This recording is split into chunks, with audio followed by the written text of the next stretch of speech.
Nama saya Siti Walidah atau lebih akrab disebut dengan Nyai Ahmad Dahlan. Saya lahir di Yogyakarta pada tanggal 3 Januari 1872.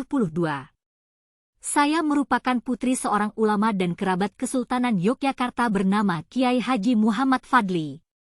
Saya sudah menonjol sejak kecil jika dibandingkan dengan teman-teman sebaya saya, dari segi kemampuan berbicara dan keberanian. Saya menempuh pendidikan dari dalam rumah sendiri dengan diajari oleh orang tua saya.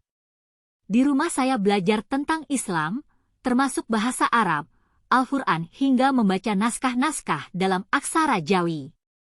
Selain di rumah, saya juga belajar di langgar atau musyalah untuk memperdalam pelajaran yang saya dapatkan dari rumah. Saat dipandang bahwa usia saya sudah cukup dewasa, orang tua saya akhirnya menikahkan saya dengan seorang pria bernama Muhammad Darwis. Darwis adalah anak dari Kiai Haji Abu Bakar, seorang Khatib Amin Masjid Besar Kesultanan Yogyakarta. Ibu Darwis bernama Siti Aminah, yang merupakan saudara kandung dari ayah saya. Sehingga saya dengan Muhammad Darwis masih tercatat sebagai sepupu. Muhammad Darwis. Pernikahan saya digelar pada tahun 1889. Dari pernikahan ini lahirlah 6 orang anak saya bersama Muhammad Darwis. Seiring berjalannya waktu, Muhammad Darwis akhirnya mengubah namanya menjadi Ahmad Dahlan. Dari sinilah saya kemudian lebih dikenal dengan nama Nyai Ahmad Dahlan. Saya merupakan sosok istri yang setia dan mendukung penuh perjuangan suami baik dalam dakwah Islam maupun dalam menentang penjajahan di masa itu. Pada tahun 1912, Kiai Haji Ahmad Dahlan mendirikan Persyarikatan Muhammadiyah, yaitu organisasi pembaruan Islam pertama di Yogyakarta.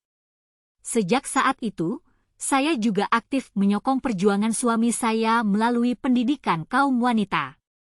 Saya rela keluar masuk kampung untuk mengadakan pengajian kaum wanita, mulai dari Kauman, Lempuyangan, Karangkajen, hingga Pakualaman. Perkumpulan pengajian ini kemudian dikenal dengan nama Wal Ashri. Memasuki tahun 1914, saya mendirikan perkumpulan bernama Sopo Tresno yang merupakan cikal bakal Aisyah. Lambat laun, Sopo Tresno yang anggotanya makin banyak dirasa perlu untuk diresmikan menjadi kelompok perempuan. Penggantian nama pun mulai digagas. Awalnya diusulkan nama Fatimah, yang merujuk pada putri Nabi Muhammad. Namun nama itu tidak disetujui. Hingga kemudian pilihan jatuh pada nama Aisyah yang merujuk pada nama istri Nabi Muhammad. Aisyah didirikan pada tanggal 22 April 1917, di mana saya dipilih sebagai salah satu pemimpinnya.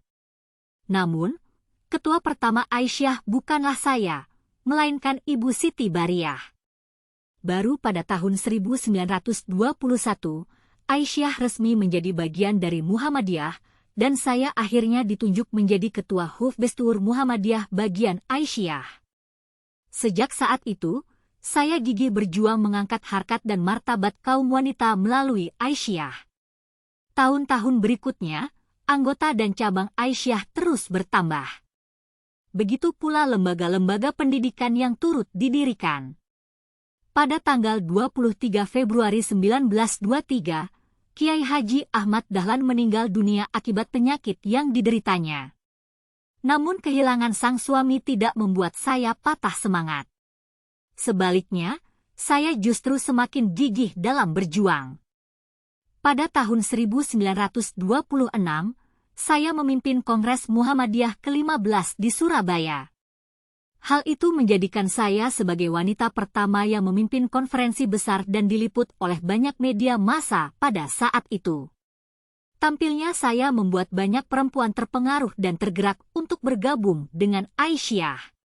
Saya memimpin Aisyah hingga tahun 1934. Pada masa pendudukan Jepang, saya dilarang untuk berkegiatan di Jawa dan Madura. Saya meninggal dunia pada 31 Maret 1946. Saya ditetapkan sebagai pahlawan nasional pada tanggal 22 September 1971.